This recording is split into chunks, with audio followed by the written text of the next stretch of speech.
before we continue, I'd like to extend a huge thank you to the UNIBEN students for having us. We are glad you all turned up for this workshop. So today's workshop is designed to equip you with the skills to process and visualize DEM data using QGIS. So give or take, in 2 hours or more, we'll cover key aspects of working with digital elevation models. Before we dive in, let me briefly introduce our organization. So DigGeoNaija is short form for Digital Geo-Heritage Innovation in Nigeria. So we're a tech-driven initiative elevating Nigeria's tourism sector through immersive experiences and sustainable practices.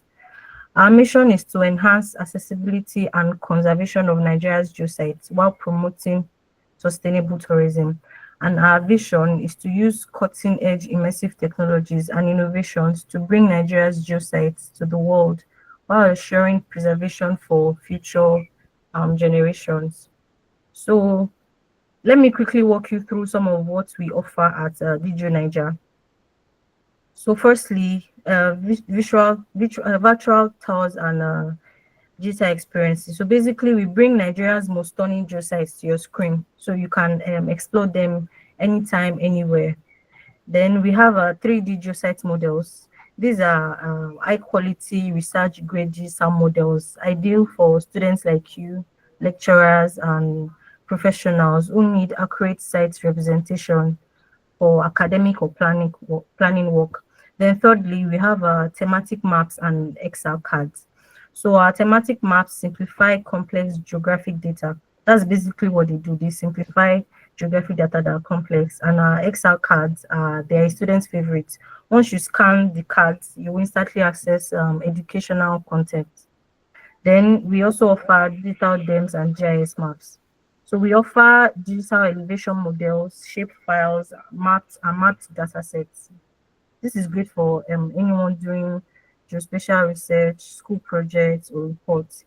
Then we have our site artworks and merchandise. We turn our favorite geosites, our Nigerian geosites, into wearable hats, prints, collectibles, thereby bridging culture, creativity, and geology.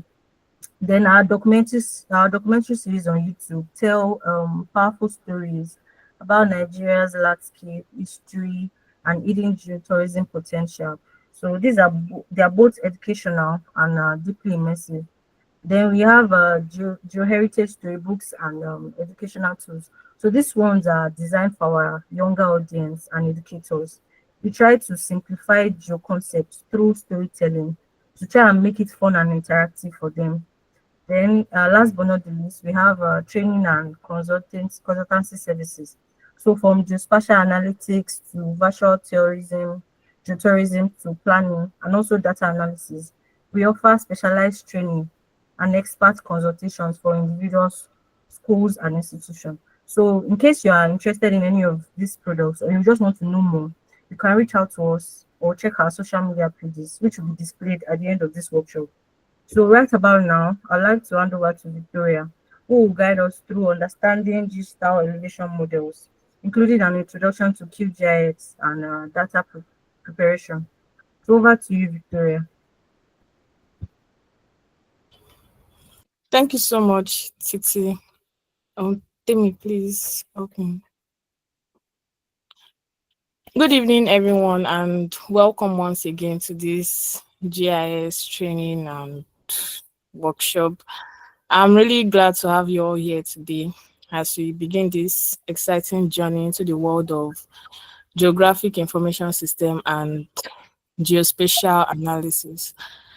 Whether you're completely new to this or maybe you've had prior knowledge about this workshop is designed to give you a strong theoretical foundation and practical hands-on skills. So over the course of this session, we will explore key GIS concepts. You'll get familiar with a powerful open source tool like QGIS and learn how to analyze and visualize spatial data. So we will begin with an introduction to GIS, where we will understand what GIS is, how it works, and why it is such a powerful tool in various fields. So from there, we'll move on to thematic mapping and digital elevation models, which is known as DEM or DEM.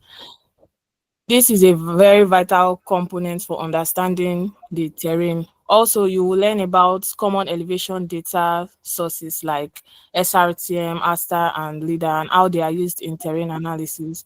Then we'll dive into QGIS and we'll look at its interface and do some practicals.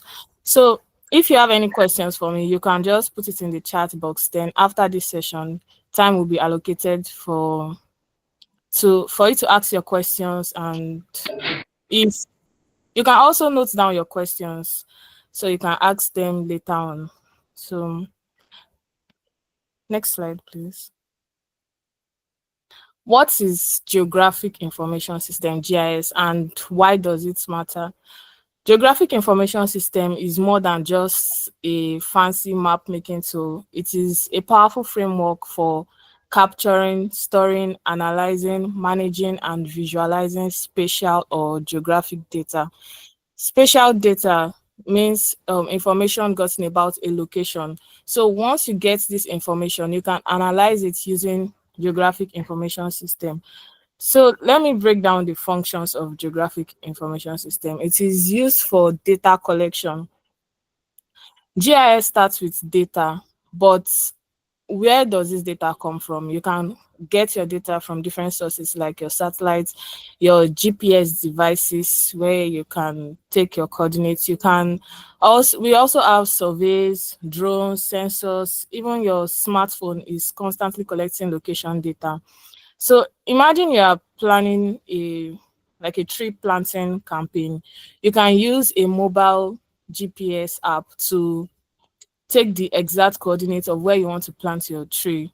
That's GIS in action. So once you've gotten all your coordinates, you can compile it and put that location into GIS to analyze it.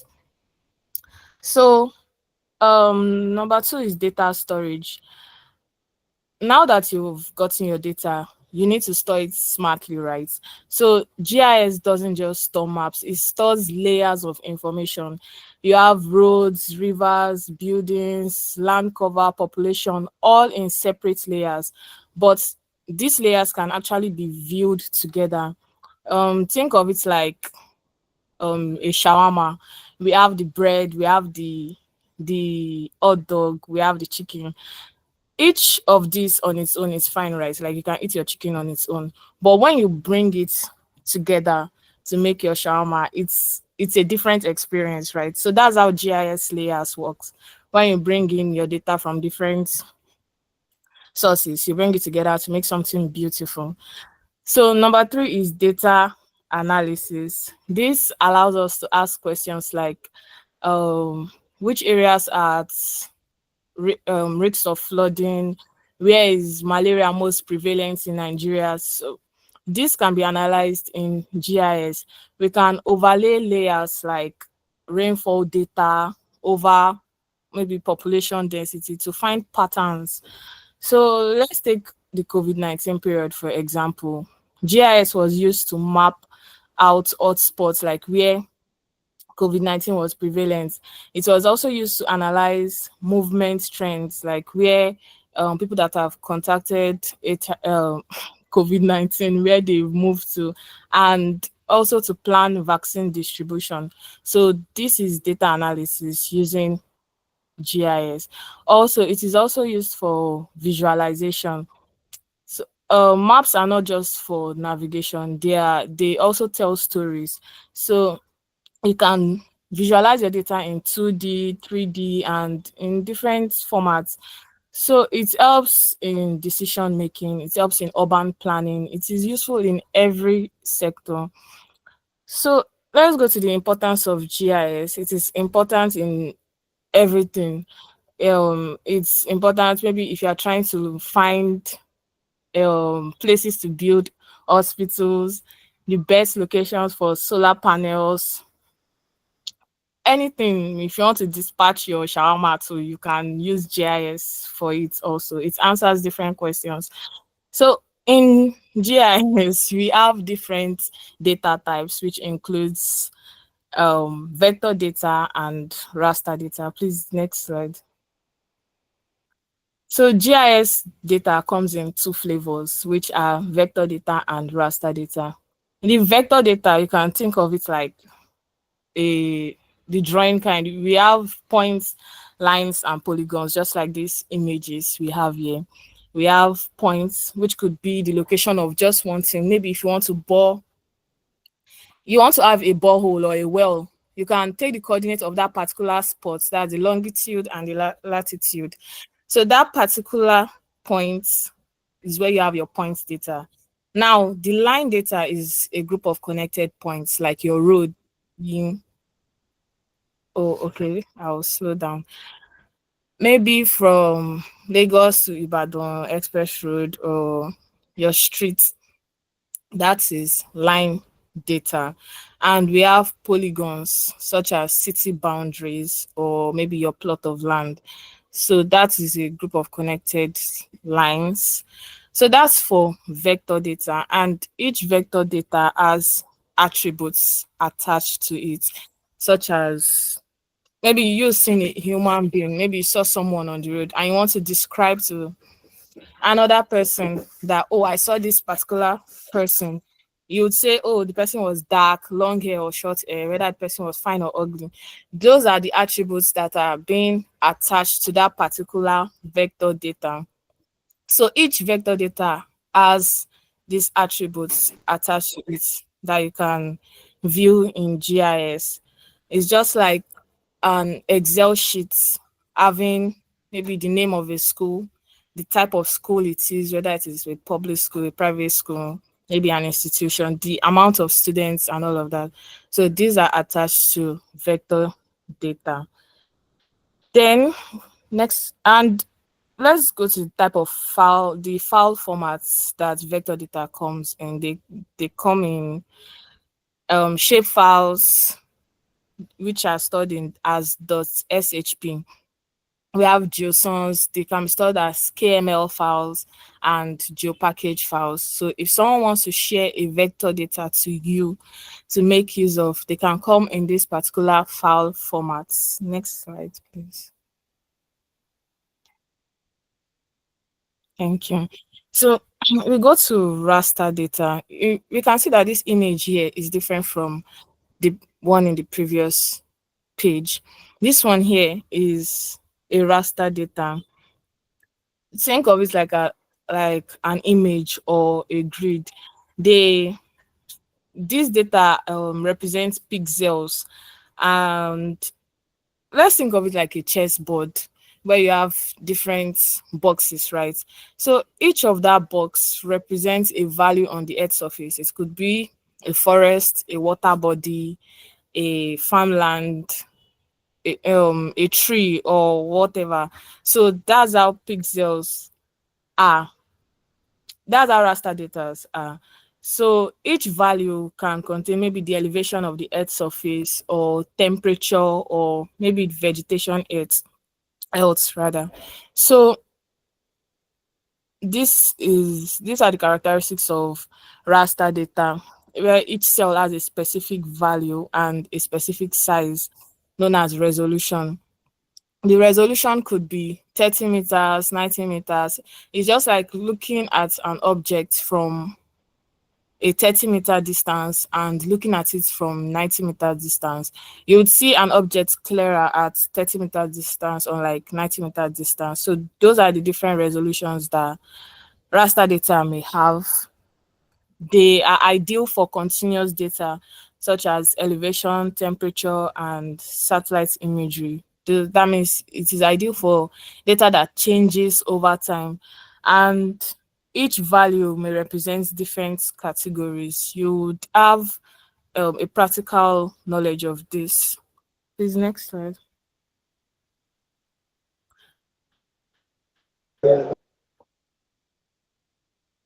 So we have different GIS analysis that we can use vector data and raster data to do. For your vector data, you can clip all these. There'll be a practical session on it.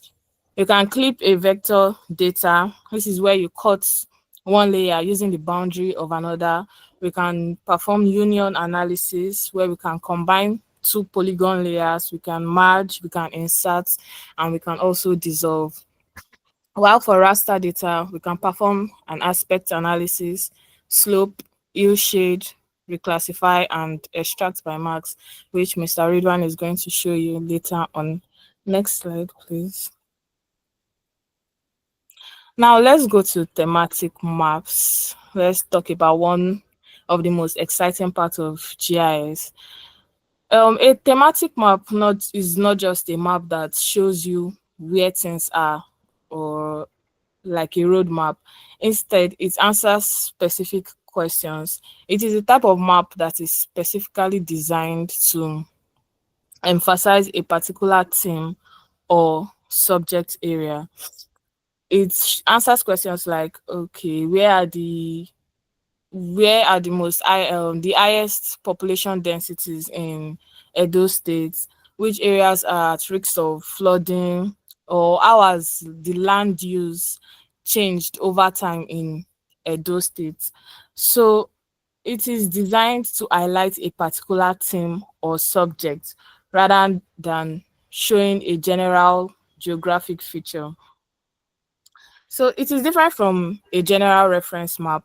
A general reference map is like your Google map that shows many features at the same time, like your road, rivers, towns, borders, no specific focus, just everything. But a thematic map zooms in on one particular topic, like your climate map, air pollution map, or something like that. They are very useful to visualize patterns, like maybe areas where malaria outbreak is common. It's used to make decisions, or you can allocate resources or build infrastructures. And it can also tell stories with data. These maps, they quickly communicate complex issues. Let's say you're working for a disaster agency and you want to use a flood risk thematic map to see which communities are most exposed to flooding and how you can prioritize relief support. So let's move to the next slide, please. Let's go to digital elevation model. A DEM is a 3D representation of the terrain surface. They are A digital elevation model is very useful for storing and visualizing elevation data. Basically, it is a digital way of showing how high or how low the land is. It is very useful for slope analysis, lots of analysis. And there are different types of DMs. We have DSMs and we have DTMs. DSMs, these are digital surface model. They include everything on the earth surface, like the trees, buildings, and it captures the surface using satellite or lidar, and it is useful in urban planning, maybe telecommunication and all of that. So a DSM will, just like this image, the first image, it will show like rooftops, not just the land underneath. It's going to show some specific features on the earth surface. While DTMs, which are digital terrain models, they represent the bare ground alone. All other objects like buildings and vegetation, they're all removed. And this is what you want when you want to analyze maybe the natural landforms like valleys, ridges, and slopes. And they are useful in landslide risk, agriculture, erosion modeling, hydrology, and all of that. So that's the difference between DTM and DSM, which are types of DEMs. Next slide, please. Now we have different sources of DEMs, elevation data. We have SRTM, we have ASTA, and we have LIDAR. These are the three different flavors. So today we'll each of these sources collects elevation data in different ways. For the SRTM, which means shuttle radar topography mission, it works in a way that it uses radar waves from the space to measure the Earth's elevation. It has a resolution of about 30 meters and some 90 meters. So the accuracy is moderate from 10 to 30 meters, and it has a global coverage. So it is perfect for large scale studies like mapping of different large areas. And we can generate different types of maps using this particular elevation data, like your hill shade map, your slope map in QGIS. Now, looking at ASTA, which means Advanced Spaceborne Thermal Emission and Reflection Radiometer. This uses reflected light and thermal radiation from the Earth's surface, like seeing both temperature and texture at the same time. So it has a resolution of about 30 meters and it captures multispectral imagery. The accuracy is also moderate from 15 to 90 meters, 15 to 30 meters rather, and the coverage is also global. So it is great for earth science, for mapping volcanoes, glaciers, and all of that. So that's for ASTA source of DEM. And we have LIDAR, which is light detection and ranging.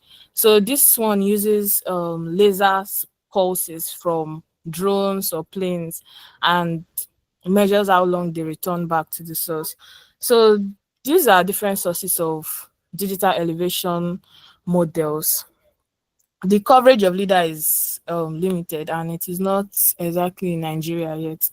So these are the three different sources of DEM, and I'm going to teach you how to source a DEM from, okay, Mr. Ridwan will teach you how to source a DEM from SRTM data. Next slide, please. So we have different applications of GIS and DEM in real world problems. So we have number one, geological and geophysical studies. You can use it to map rock formations, fault lines, and mineral resources. You can identify zones at risk of landslides, earthquakes, or volcanic activities. You can also use it to identify as geohazard areas that are prone to hazards. For example, this is a map that shows the geology of a particular area. In the legend here, we can see the map of Africa, that of Cameroon, the volcanic regions, and the geology of that particular area. So that is what you can use your GIS for. You can use it for different researches. Next slide, please. You can use it for land use and environmental monitoring. You can access deforestation, desertification, afforestation, urban expansion. You can also track biodiversity and protected areas for conservation efforts. For example, this is the land use land cover map of an area, and we can see some areas that have lots of vegetation. We can see the areas that um the urban areas where we have built up areas and all of that. So you can use your GIS to create this type of map, which is very useful. Please, next slide. We also have another application which is in hydrology and water resource management.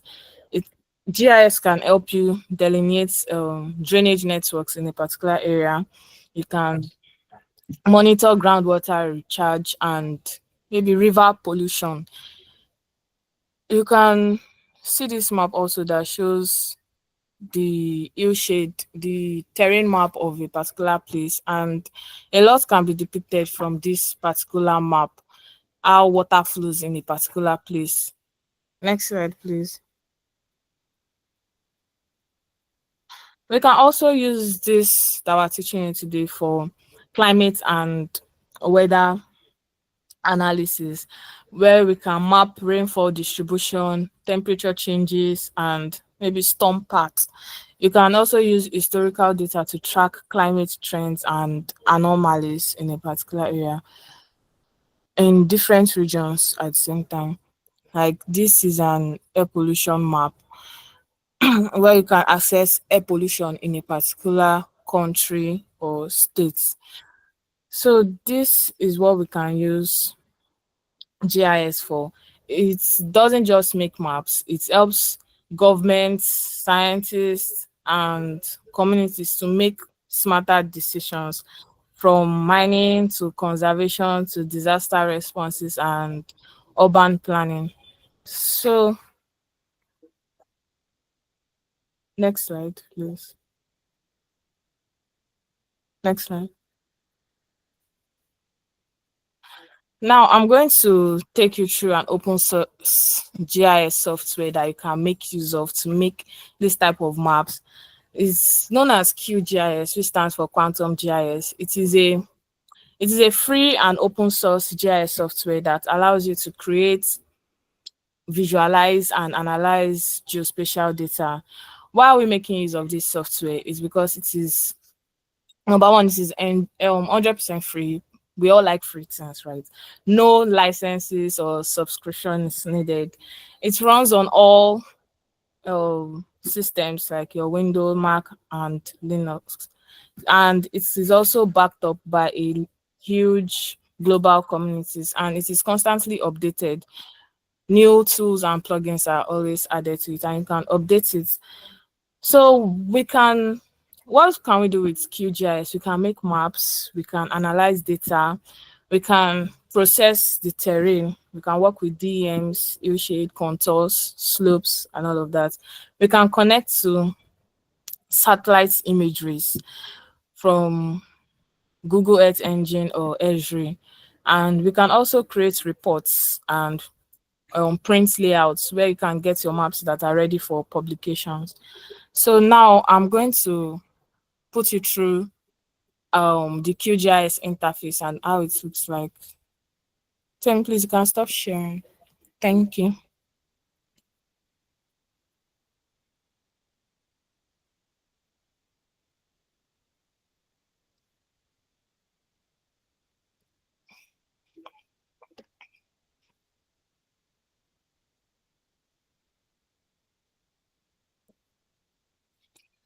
Now, when you install your QGIS in software, this is what your interface will look like. It may come without the processing toolbox. So at the top here, we have the menu bar, and this is where you find different functions in QGIS, where we have the file, where we have your projects. Here you can open recent projects, you can save, we have layouts, and you can edit your QGIS. We have the edit option, view, layer, settings, your plugins. Here you can get different tools that you want to make use of. It's like having your phone, but then you may need extra apps such as your WhatsApp, your Telegram. So you go to your Play Store, your App Store to install those. But in QGIS, you come to plugins here to install any tool that you need to make your QGIS function properly. We have vector here. If you want to perform any vector analysis, like I mentioned earlier, you come to vector. And if for your raster analysis, you come to raster here. And below your menu bar, we have toolbars, which is right here.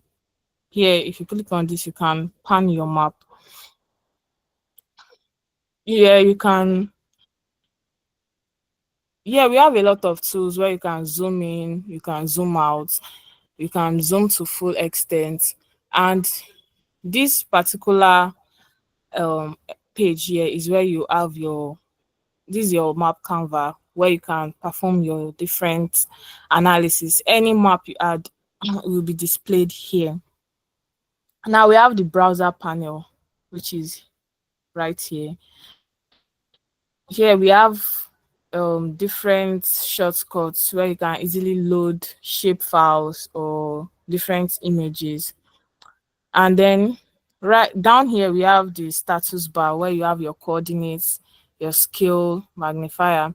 These coordinates, as you can see, as I'm moving my cursor, each and every point on this map canvas has a different coordinate. So if I come here and just type world and click enter, the map of the world is going to appear on my map canvas, as you can see here. So if I come to layers right here, I can see any layer I add to my map canvas is going to be added in my layer panel here. So this is the world map. I can uncheck it in order not to see it again, and I can check it to view it here. So I'm just going to remove this. This is one data you can make use of. You can use it for different analysis. So I can right click on it and remove layer. Now that's one data you can get. Let me teach you another way to get data of Nigeria, the different administrative levels, the local government level, the state level, and just the boundary of Nigeria. We'll come to this HCMGIS plugin. If you don't have it on your QGIS, if it is newly installed, you can come to plugins, manage and install plugins, and there you can fish out your HCMGIS plugin. So let's wait for that to respond. Yeah, these are all the plugins here. So you can just search for HCMGIS and install that. I've installed mine. So if yours is installed, it's going to show either reinstall or uninstall. But since I have mine installed, it is there already. So you'll come to HCMGIS and go to download open data. From there, we'll go to global administrative areas by country from GADM. So here you can select your country. If you are from China, you select China. Or I'm from Nigeria, so I'll just look for Nigeria. This is it here. And it's going to give you 3 levels of details, and you click apply.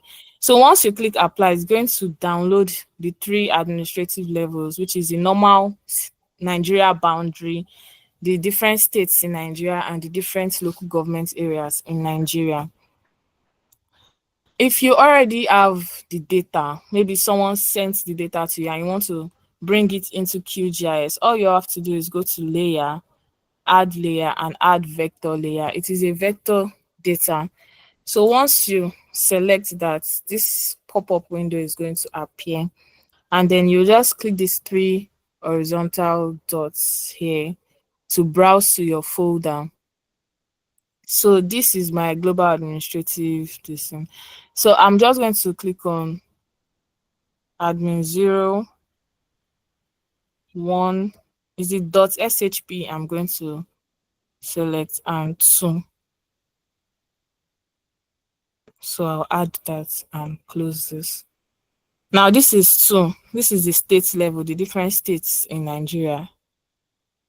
This is 1, the different, sorry, that was the different local governments in Nigeria. These are the different states. And 0 shows just the country boundary, Nigeria. So if I should right click on this and click show labels, we can see that another layer has been added to our data. This is Edo State, where UNIBEN is located. We have the different states in Nigeria. Now, if I right click on this and open attributes table, these are the different attributes that are inside our vector data. You know, I mentioned earlier, we have a single vector data, and the attributes of that particular vector data will be stored in the attributes table. This is it, the different states in Nigeria. If I should right click on this administrative level 2 and click open attribute table, you can see that this one is quite different. These are the different local governments in Abia State. Let's go to Edo State. We have the different local government areas in Edo State here. So these are the different attributes that are contained in that particular vector data. Now we can decide to style this vector data. Maybe you don't want this particular color. You can right click on this and go to properties.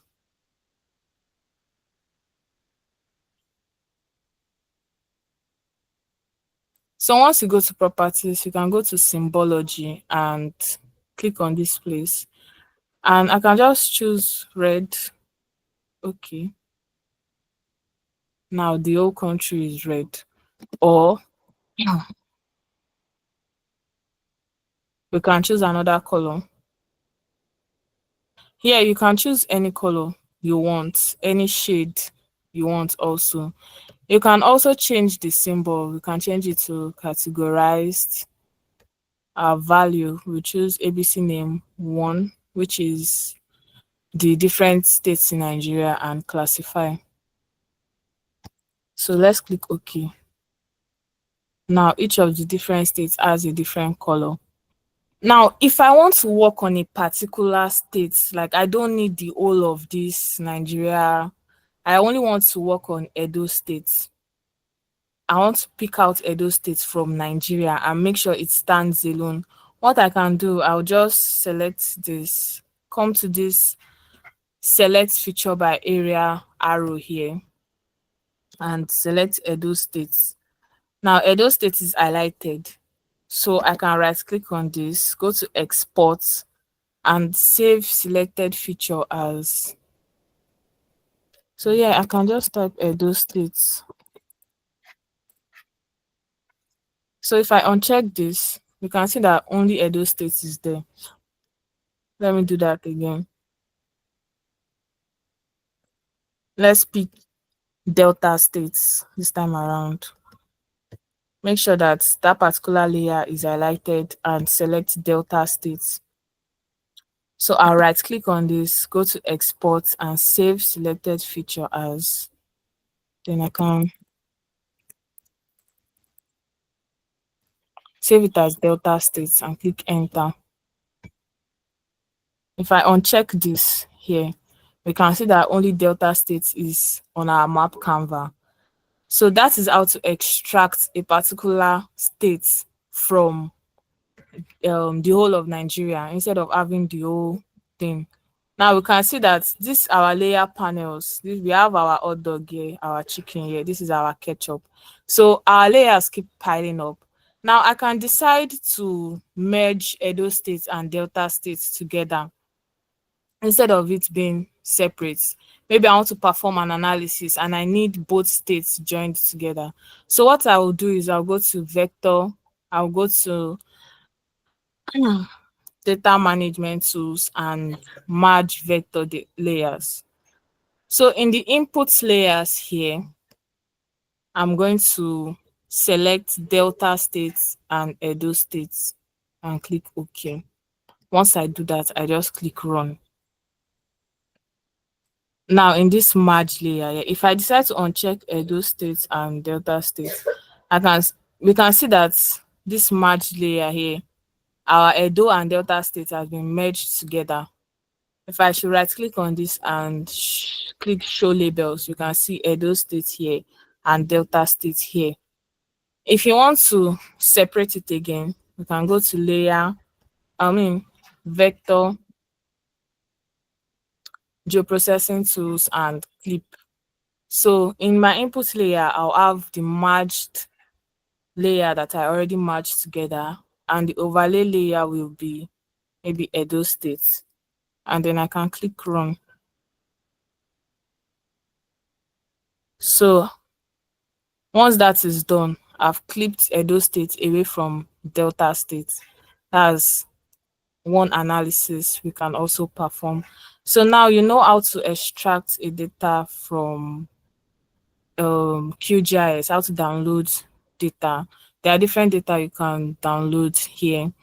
We can also come to web quick map services, which you install, come to Google and you can bring in your Google roads, Google satellites, and different.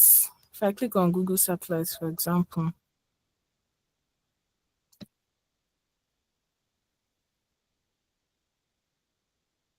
and I check Edo State, I want to see how Edo State looks like. So this is it.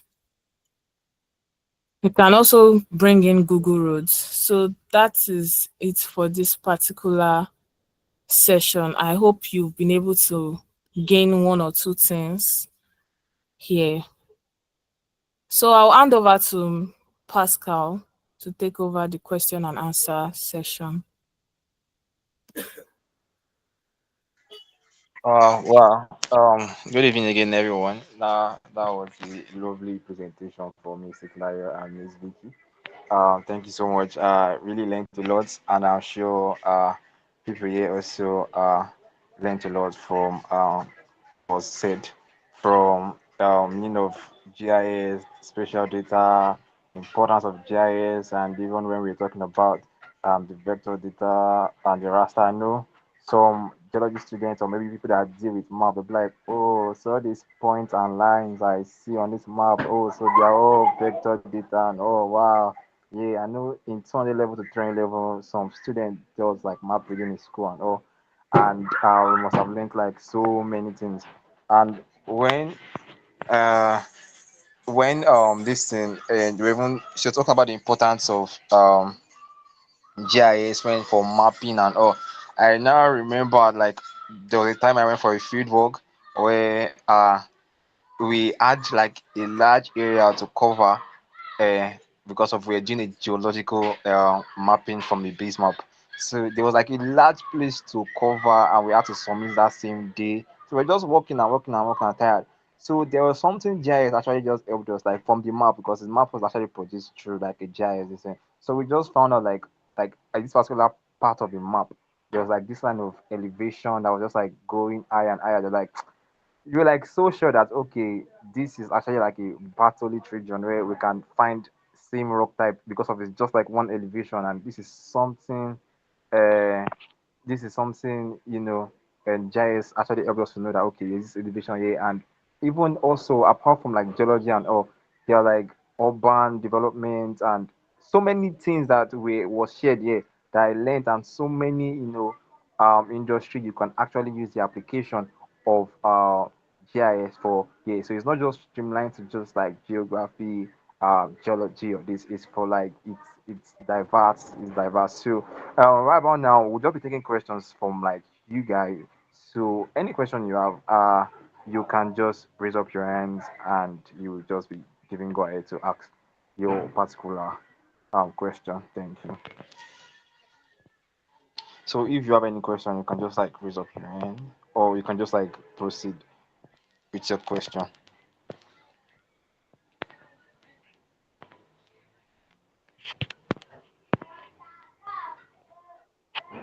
Okay. So before we go into the next section, because this is not the end, this is just like phase one, where this is there's still a lot we are going to learn. So we are not just ending it here. This is just like phase one of the workshop. So that's why we just want to like take a break, yes, before we go to the next phase. So I'll still be waiting for questions from anyone.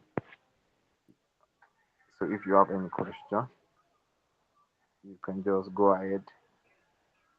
You can just go ahead.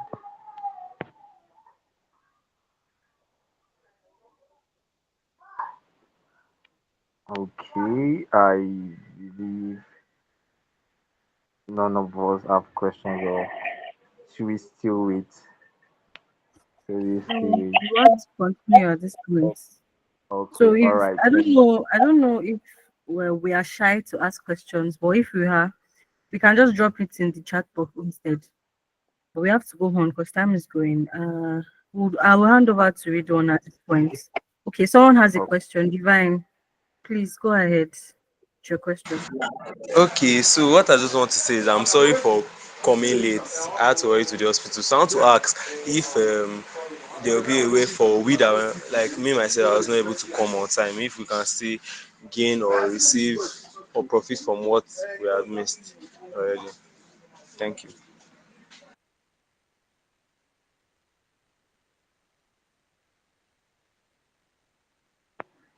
Okay, okay, thank you very much. Yes, you would receive as long as you registered through the Google form.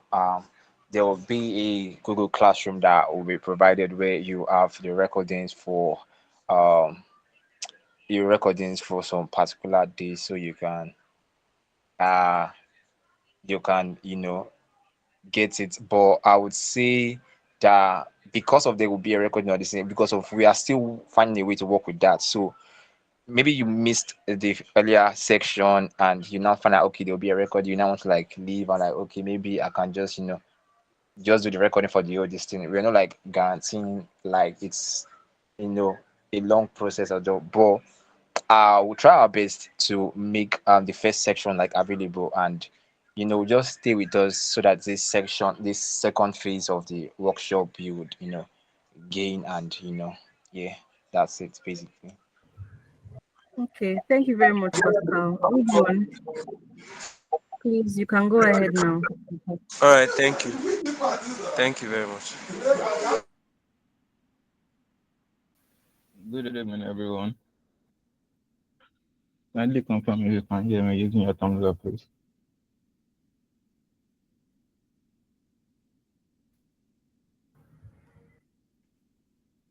Okay. Yes, we can hear you. Okay, thank you.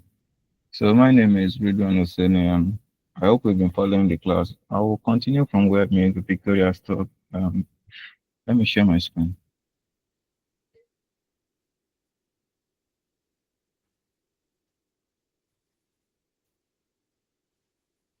I hope you can all see my screen, please. So I will continue from where Miss Victoria stopped, and I will start with loading of DEM data into QGIS and how we can also perform multiple analysis on the raster data and also on the vector data too, and how we can also export our map for proper visualization, how we can add more details to our map apart from what information we have within our layers. So this is my QGIS interface, and thanks to Miss Victoria, we already know how to extract a study area from our vector file.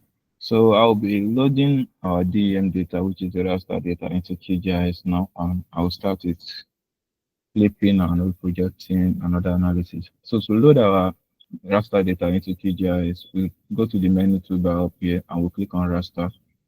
Once you click on raster, we'll go to the menu toolbar and click on layer. So once you click on layer, you select the add layer and you select the add raster layer option. So once you have this pop up here, you can click on this triple dot here to browse to the location of your raster data. So this is my raster data here, the Nigeria DEM. So I'll click on it and select open, then add it. So once I add it, this is the DEM data for Nigeria, and this country level data is not is too much for what I need. I only need a data limited to Edo State. So how do I go about this? I would like to extract the data limited to Edo State from this tool data here. So to do this, I'll go to the raster and I'll select the extraction option. Under the extraction, I have the option to select by extent or clip it by mask layer. So I'll select clip by mask layer.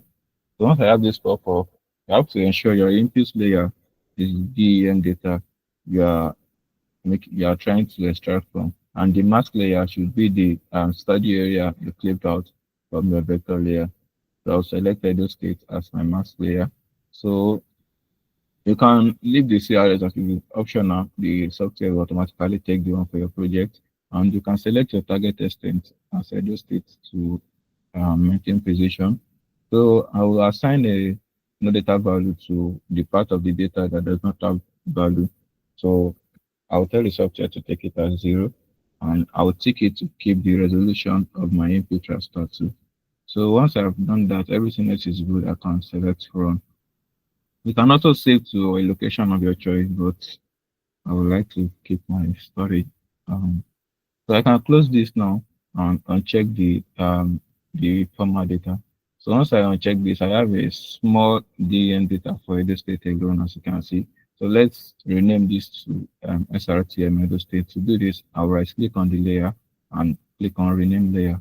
And I can name it SRTM 30 meter Edo State.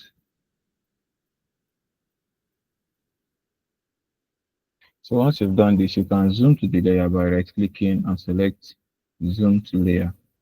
So we have a VM data for Edo State, but looking at this data alone, we can't extract meaningful information from it yet because we are only seeing grayish appearance. So to extract information from this, we have to visualize it properly. How do we do this? We can double click on the layer or you can right click on the layer and go to properties. So there are three ways to do this. The first one is to double click on the layer and it will bring out the properties. The second one is to right click on the layer and you can select properties. While the third one is to click on the layer and select this brush icon here to open the styling panel. So everything is going to arrive at the same destination. So I will double click to open the properties and I'll change it from the render type to single band to the color, and I'll select the color type, which is super for it. So once I've done that, I can apply and select OK. So looking at this data now, we can extract information from this DEM data here as we have the higher elevation that is around 655 meters in red, and we have the lower elevation around -2, which is underwater, I think, and that is around the navy bluish part here. So let's continue with our analysis. Looking at this DEM data here, we can use this one data for multiple analysis. And to start with, we can create a E-shade layer from this. You can create a scope layer from this. You can create an aspect map from this, which are all part of the terrain map. And I will explain the uses and the function of each map as we go on. So this DEM data, as we mentioned earlier, has a lot of uses in creation of thematic map. And the first one is to visualize the elevation. And as we create other maps from it, we'll know the uses of other maps from only just this one data here. So let's overlay um, the Edo State local government areas to see which areas are having the high elevation, which areas are having the lower elevation. So to do this, I'll click on the Edo State local government areas. As you can see, it is masking the DEM data. So let's visualize it properly. Let's edit the symbology. You can double click on the layer to open its properties and click on the simple fill and give it a transparent fill by selecting this drop down there and give it a transparent fill. So I'll apply, and as you can see, we already have a way to see what is underneath our layer properly. So I want to visualize the label. I want to see the names of each area here. So I'll go to the label and change it from no label to single labels. So once I've done this, I will have to set the value to the administrative level 2 because this is the administrative level 2 layer. So we are using the name 2. Once I select this, I can change the font to area. And these are the names of each area, as we have the Akoko Edo having higher elevation or the highest elevation in Edo State. And we also have the Ovia Southwest, the Ovia Northwest, the Ovia Southwest, the Ovia Northeast, and other location having lower elevation. So this is the overlaying of our vector layer on a raster layer to see the relationship between the elevation and the location. So let's create a shade layer from this DEM data we have. So to do this, we go to raster on our menu toolbar, we select raster, and we can click on analysis. So once you click on analysis, you select a shade. So you have this pop-up on your screen, and we are using the clip layer, the Edo State SRTM data, and we'll adjust the vertical exaggeration to account for corrections as a result of our CRS. So I'll be using 0.004, and I will leave the azimuth of light, which is the direction at which the sun is facing the Earth's surface, and I'll leave the altitude also at 45 degrees. So the A shade layer will give us a simulation of how the sun interacts with the Earth's surface to show it will give us some A shading effect. And so let's run this. Once you run this, leave it and let it load, and you can close this. So this is our shade layer, but this is not the final version of the map that we need.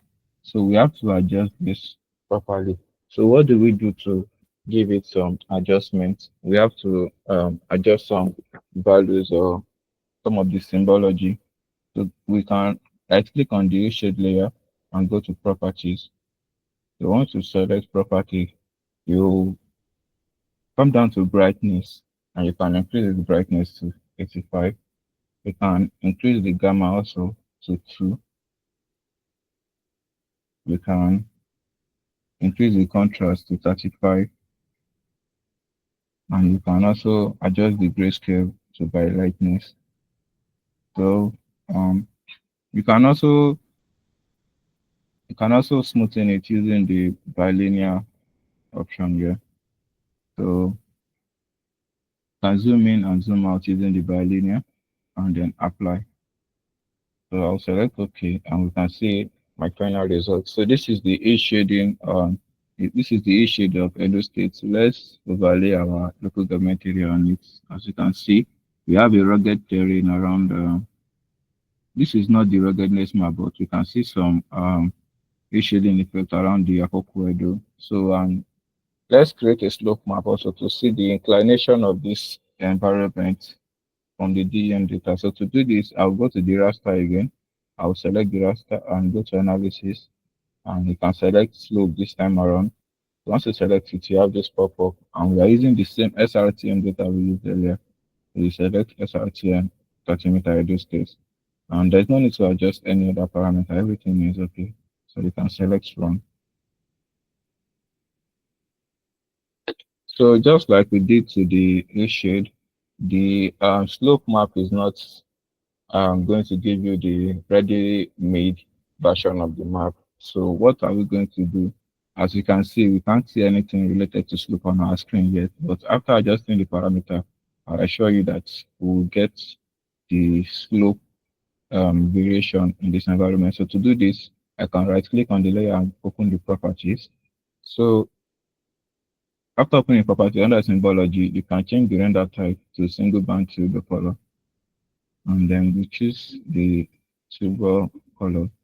I can change the mode to quartile and the interpolation to discrete. So after doing this, you can apply and select OK. So this is the slope of Edo State. As you can see, the higher slope around um the higher slope are around Akoko, Edo or something, and we have the lower slope here around the OBA area here. So this is the slope map, and this shows us the inclination of this environment. So another map we are going to create here is the aspect map. So the aspect map will actually tell us the direction at which the slope is facing. So we can see the slope, but we don't know the direction at which the slope is facing. So we want to create an aspect map to show us the direction at which the slope is facing. For example, there are some, these maps have some usefulness in geotechnics or in civil engineering. Some areas face have more exposure to sunlight throughout the day, while some areas have lower hours of sunlight during the day as a result of the slope. So you have to know which area having more hours and which area having lesser hours from the combination of the aspect and the slope. So let's create this aspect map. So you go to the raster again and you select analysis. So under analysis, you select aspects this time around. So I'll select aspects, and I'm using the same SRTM layer I use for the two other maps. So I don't need to adjust any other parameter. I just have to select run. So after doing this, I close this, and this is not also our final map. So I'll adjust this further by right clicking and opening the properties. So after opening the properties, you have to also change the render type to single back to the color. And we are using the same color ramp, which is turbo, and just apply. And if you want, you can also smoothen it using bilinear also to give us a smoothing effect. And okay.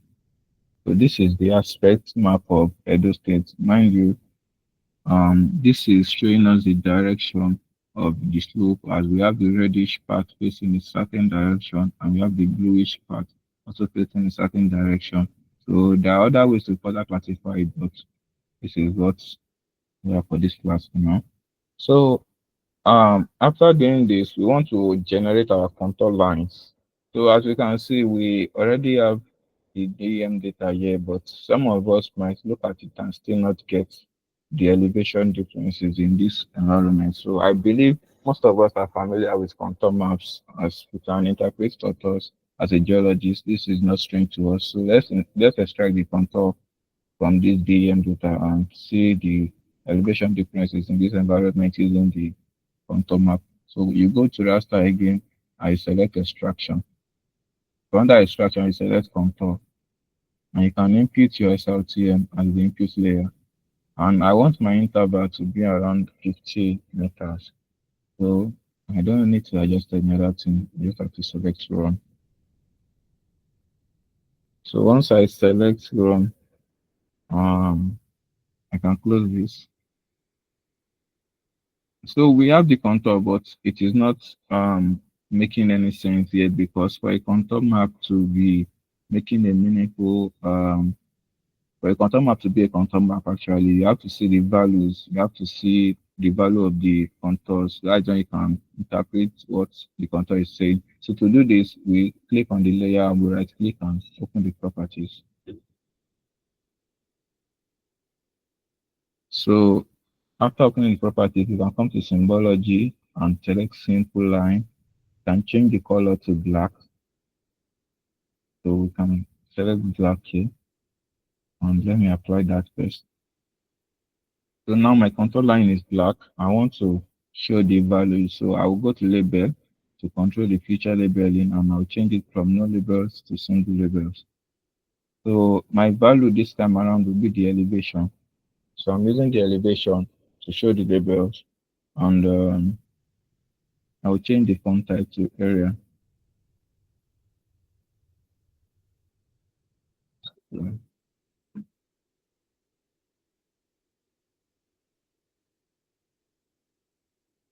So after giving it an area font, I want to reduce the size first to about 8. And then I want to add the buffer to it. So I'll draw the text buffer under the buffer section. I'll click on draw text buffer and I can apply again. So let's see that first. So this is not properly placed. So I want it to be on the contour line. So I'll go to the placement section and I'll select online. So I can apply again. And let's see the effect of that.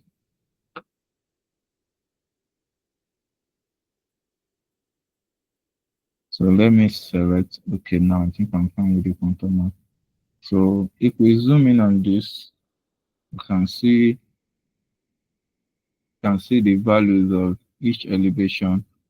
Can see the value of the elevation variation here as we have the reddish parts here floating on each other. We have the 400 meters elevation here. We have the 350 here. And we can see the elevation is dropping as we move to the northern part of the map. So this, I think the combination of the contour and the DEM can help us interpret what the DEM is actually telling us better. So these are the terrain map, different terrain map that we can create. So we've done the loading of DEM data. We've generated multiple terrain maps and we created different types of terrain maps. So before we move on to the map layout and the map labeling, let me attend to questions. If you have a question, any question, kindly drop it now before I proceed.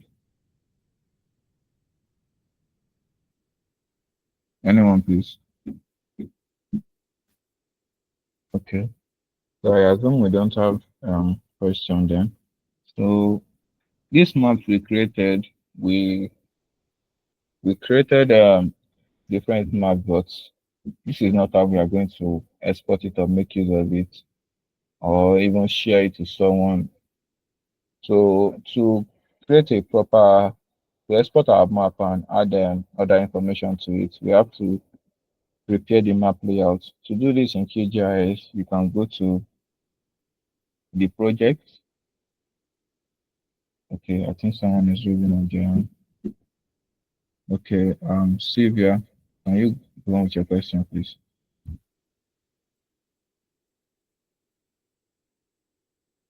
Hello. Okay, my question. Hello, can you hear me? Yes, I can hear you. My own, please. I want you to go back on that control lines again, like how you generated it to show the values. I did not get that place. Okay, that's not a problem. So Okay, that is all. let me delete the control line.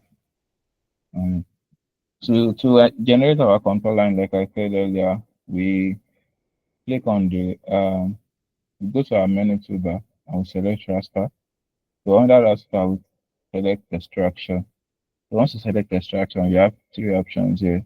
Two options, the first two options are for clipping, while the last one is for the contour. So you select contour and you input your SRTM as your input layer. You can change the interval.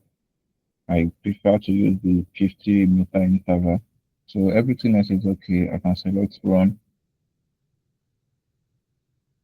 So after selecting run, you have your contour layer added to your project. So you can close this. As you can see, the contour map is not showing any meaningful interpretation. You're just looking at lines, and these are not giving any particular meaning. So to modify this further and symbolize it better for visualization, you can open the properties and once you open your property under the symbology, you can darken the line using the color black. So you select the simple line and you change the color under the color section to black.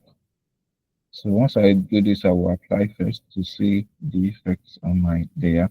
So that has been done. I want to um, give it the elevation value. So I'll go to the label to control the label feature, and I'll change the label from no labels to single labels. So once I do this, it will, I want to use the elevation value as the label. So I'll extend this drop down and select elevation. So after doing that, I can change the font type under the text section to Arial. So that is the first part of the labeling. So after changing the font type, you can see that the label is still not showing any it's still not showing well. It is just darkened, just like the lines. So to um to give it an outstanding appearance, we have to give it a buffer. So under the buffer section here, I can click on draw text buffer. So I will apply that. So as you can see, the labels have been given a buffer. So let me reduce the size to about 8. And I also want the labels to be on each contour line. That is to be on the contour line itself. So to do this, I'll go to the placement subsection and check it online. So under the placement, you click on online and you can apply this and select OK. So after doing this, you can zoom in to see what the elevation is telling you because all maps are passing across some certain information. It is based on your skills that you can interpret what the map is telling you. So this is telling us that we have a very high elevation here, about 450, and we also have some higher elevations even here around Akoko, Edo. I'm sure we have elevation of around 600 here. Yes, we have elevation of around 500 here. So Sylvia, I hope you get how to generate the contour now. It's just okay. Thank you. So any other question before we proceed with the map layout and rendering? So I assume we don't have any other question then. So to add other information to this map we created now, we have to prepare our print layout. So the print layout is where we add the information like our north arrow, the elements, the titles, the scale bar, the legend, and also even pictures if you want. So I want to prepare this map in my map layout. So how do I do that? I will go to the project on my menu toolbar and I'll select new print layout. Once I select new print layout, this pop-up appears for me to give it a title. So I want to say this is the terrain map of Edo State. Okay. Like that. So this is my print layout, which is an entirely different interface from the QGIS project layout.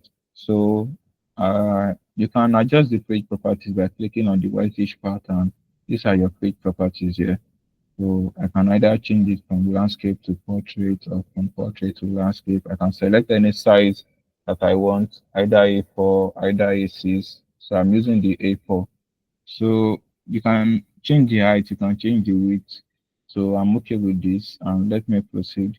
So I want to add my map to this print layout. So how do I do that? I can either use any of this option here, or I can come to the toolbar up here and select add item and click on add map. So once I click on that, I have this particular option to drag around the print layout. So I'll drag it on the print layout to render my map, and this will quickly render the map that I created in my QGIS project on the print layout. So looking at this map alone, you can see maybe you are not okay with the size, or you are not okay with the um with the appearance. So you can move it around using the move item content option here. I will click on this icon, which is the fourth one, and I'll be able to enlarge the map or move it around within my print layout. So I think this is okay. So after adding the map to our print layout, what are other elements that you want to add? What are other things that you have to add to this map to give it a better appearance, or a better to add the information that are required to it? So this will start with the grids to locate the coordinate properly. So to do this, I'll click on the map and I can select the item properties. Once you click on anything, the properties of the element you click on will be displayed under the item properties. So I will go down to the grids and I can click on this plus sign here to add a new grid. So once I click on that, I select the grid and modify it using this modify grid option here. So I want to give it an interval, the x and y interval. So I'll be using 1 for each of them. That is 1 degree because my CRS is degree, so 1 degree. So I'm using 1 degree here. So and I'm changing the frame style to line border to give the map a frame, and to give the map a frame.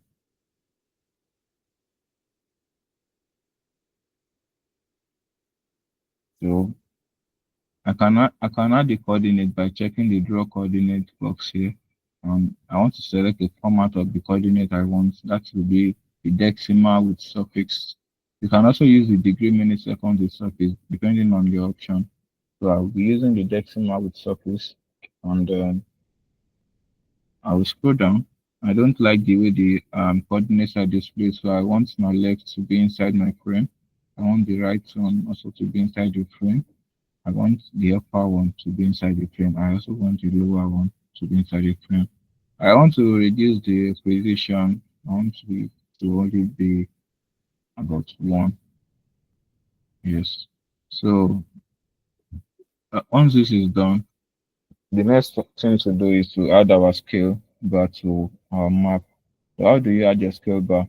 We use the same option we use to add the item to the map. So the first one is either you come to the add item and you select add scale bar, or you just click on this add scale bar icon here. So I'll be using this icon. Once you select add scale bar icon, you can drag it on the lower left corner of your map to add the scale bar. So once you release this, it will automatically give you a scale bar, but you may want to adjust the size. So I'll be putting the field segment width under the item properties, and I can change this to, let's say, 40.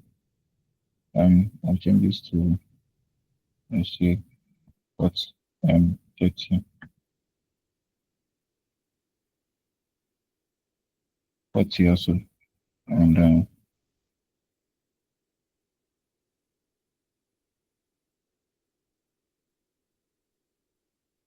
I will change this to 20.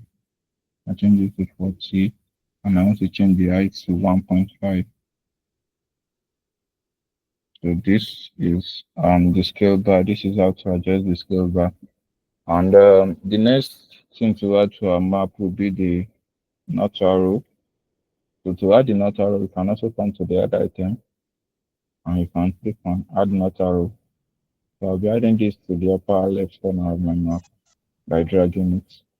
Once you release this, you have the option to modify your not arrow better. So select arrows under the SVT groups.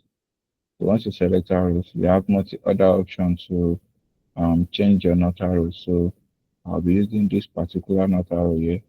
And you can change the color. I want my fill color to be black, and I also want the stroke color to be gray. So once you do this, you can reduce this. That is your not arrow.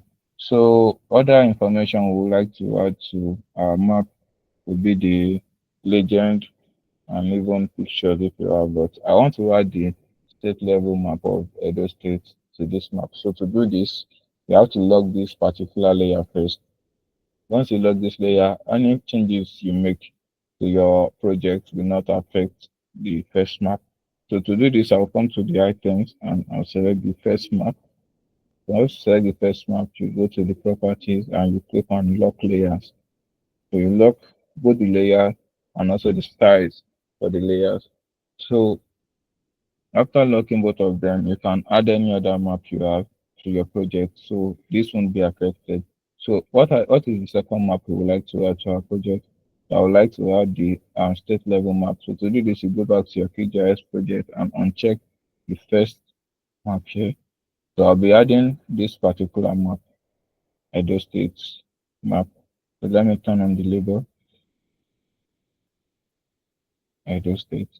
And I can also change the color by extending the by opening the properties, by right clicking and selecting properties. So I want Edo State to have a greenish color or something. So I'll select green and apply.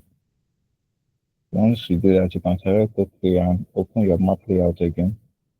So we use the same option we used to add the first map to our project and to our print layout. So I will do this by selecting the add map and I'll drag it in the upper right corner of my map. So the Edo State map has been added to our project, and let's give it some additional information like the grids. So can extend the grid drop down and add a grid to it. You can modify it like we did to the first one also and modify the grid. So this time around, I think I'll be using 3.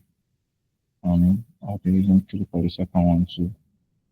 So once you do this, you can add a frame using the line border to add a frame, and you can also draw the coordinates. And this time around, I prefer we use the decimal surface and add all the coordinates inside the box. Inside the box. So let's go down and we put this inside the frame.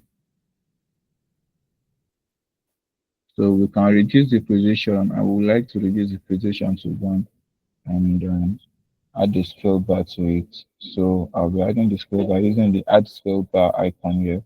And I can add a scale bar here. So once you release that, you have your scale bar added to the map, and you can also adjust it using the fit segment width. I'll be using the same scale I used for the first one. So this is let's say 30, and this will be around 0.5.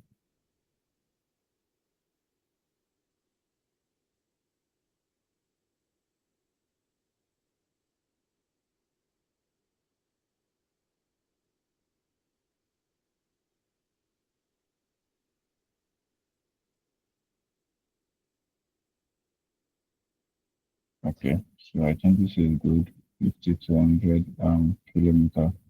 So we can use the scale bar here. So once you have the scale bar, what other information do you want to add to your map? The legend. So let's log this first layer here. So you can lock the layer by clicking on the second map and you click on lock layers. So you lock both the styles and the layer itself to prevent any further changes to your map. So we can add legend to it using the add legend option here. So the add legend option is under the add item. So you can click on add item and you select add legend. Once you click on the add legend, you can drag it on the lower right corner here and you have all the legend of your map listed. So to include only the information we need, you can uncheck the auto update and remove whatever information is not relevant to your map, like contour, aspect, slope, U shape, and the first Nigeria BEM itself. So you can once you click on the map, you select the minus icon down here and you remove whatever you want. So we have only these three map relevant to our print layout. So can add a title to it. I'll add agent to my title. So I can add a frame and I'll put that at the lower right corner here. I want it to be here. So once that has been done, you can also change the size if you want under the font size. You can change the label size under the symbol. So I have this and I think this is okay. So I want to add the title. So to add the title, I'll click on add item and I'll select add label. So I can add the title to this So part please, of the. cannot hear you. Oh, okay, okay. So to Please, we can't hear you. It's breaking. okay, okay. Can you hear me now, please? Can you hear me now? Please confirm if you can hear me. Yeah, thumbs up. Can hear you. Yes, yes. I can hear you. Okay. So once you click on, I said to add your title to your map, you come to the add item and you select add label. So you can drag your cursor on your map for the part where you want the title to be. So I want my title to be here, and I'll change the content to the real map of Edo State.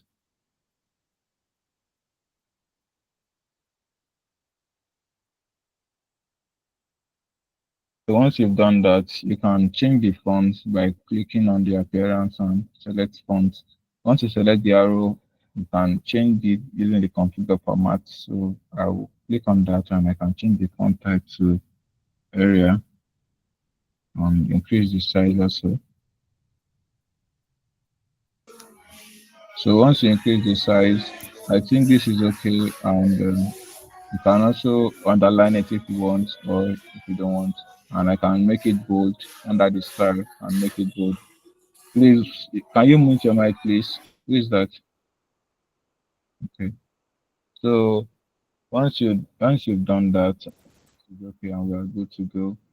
Um, we can export our map now. So how do we export our map from the print layout? To do this, we come to the top of the interface here, we have three icons. The first one is to export it as JPEG, that is as an image. The second one is as a SVG, and the third one is as a PDF. So I will export it as both JPEG and PDF for us to see. So let's export it as an image. So I will click on this icon here, and I will select the map. So the file name will automatically first pick the name of the print layer that I set for it. So that is the terrain map of Edo State. You can change it if you want to. I will save it. I will have to increase the export resolution to around 780 dpi for a better effect, a better resolution. So once you've done this, you can click on save, and you give the software some minutes or some seconds for it to load, and we have our terrain map of Edo State loaded as a JPEG file. So what if you want to create this map as you want to export this map as a PDF? So we go through the same process, but this time around we click on the export as PDF, and you can click on this and it will use the same title and you can save. Once you've done this, you can click the create the special PDF and select save. So there's no need to adjust any compression. Just wait for the map to render, and this is the PDF version of the map we just created now. So both of them are fine and both of them are okay. So if you have any question now, you can drop it before we discuss about the plugins. So under the plugins, like Ms. Victoria mentioned, they are independent software added to QGIS for is I would say to better the life of the users. So instead of going to open topography to acquire DEMs or going to DigGeoNaija to acquire shapefile, you can just install a plugin on QGIS and add a plugin. So what So are some please, I of the cannot hear you. oh I think you please, said is it's there low. anyone else I facing can the hear same you, issue? but it's the fact that your voice is kind of low. Oh, Yeah. is it okay? So I said we have plugins in QGIS, and plugins are actually helpful to the users of QGIS. They help us is the stress of going through multiple websites or multiple softwares to acquire different information. For example, when you open your plugin option here on the menu toolbar, you have different plugins that can aid the life of a GIS analyst. So under the plugin, you have the search bar here to search for any plugin you want. Some of the useful plugins we have are the Open Topography, the downloader here. So this plugin here actually has its own website. As you can see, it has its own website separately, and you have to search for this and register on the website to acquire an API key that can enable you to use it in QGIS. So once you have this, you have the option to acquire different DM like the SRTM, the NASA DEM, the DTM, Europe DTM, different type of DEM data. We also have the SRTM downloader itself from NASA. So once you search for SRTM, you have this, and you can install this also to acquire different DEM SRTM data from NASA directly from their website. So we also have HCM GIS to acquire shapefile. So we have once you search for HCM GIS, you can click on this and install this to acquire different vector layers for your analysis, like the one for Nigeria here. So these are just some of the useful plugins that you will need along the line as you go through in GIS. So thank you, and thank you, UNIBEN, for having us. I will be passing it on to Pascal to handle the question and answer section. Thank you. Oh, thank you so much, Ridwan. I really do appreciate it. I really learned a lot from the presentation. Yes, thank you so much. So this is another question and an answer phase. So if you have any question, you can go ahead to ask. If you have any question, you can just raise up your hand. Okay, I think Peace has a question. Peace, you can go ahead. Yeah. Thank you, sir. Please, for the grid, when you're adding the grid to the map, is it like you just put a random figure, or it should relate to the scale for the map? That's, can you Okay, hear me? please. I can hear you. So, according to your question, you want to know the way we pick a value for the grid interval. So to Yes. pick a value, we actually have to look at the extent of the map. You can't compare the size of Nigeria to the size of Edo State. So if I'm using if I'm trying to modify a grid for a map of the size of Nigeria, I'll be using about um around 8 or something, maybe 6, 8 or 10, because Nigeria covers around 2 or something of that extent. So for Edo State, it is actually very small. So I will have to start with the lowest number first, around 1. So if 1 is okay, I can leave it, or I can take it up to 2 and see if it is still within the range I prefer. So that's how I will pick it. Oh, okay. Thank you. Okay, thank you for that question. I don't know if anyone else has a question again before I move, because I have questions to ask you guys. Just like small giveaway. Anyone who just answers the question, I just give personal cash prize. Yeah. So before we get to that, I don't know if someone else has another question, because time is like fast spent. So if you have another question, you can just like raise up your hand too. Okay. If you don't have anyone, okay. So if you want to answer or you want to participate in this like giveaway section, you can use the chat box, because that so that it should not be like really confusing at all. So you can just use the chat box. Then the first person to answer will win the cash prize. So the first question is, okay. We actually use a particular software to generate this map. So what is the name of that software that was used to generate this map? So the first person that gets it, you can use the chat box. Yeah, so you can use the chat box.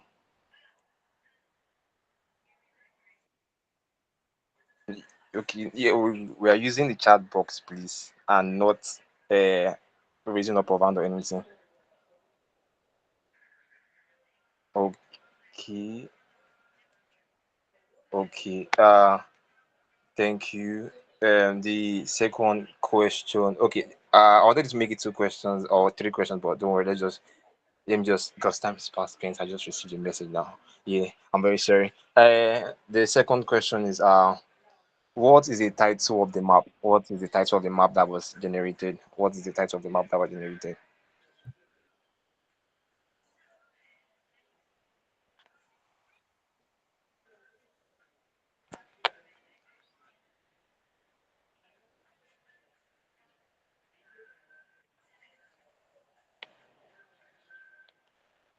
Okay.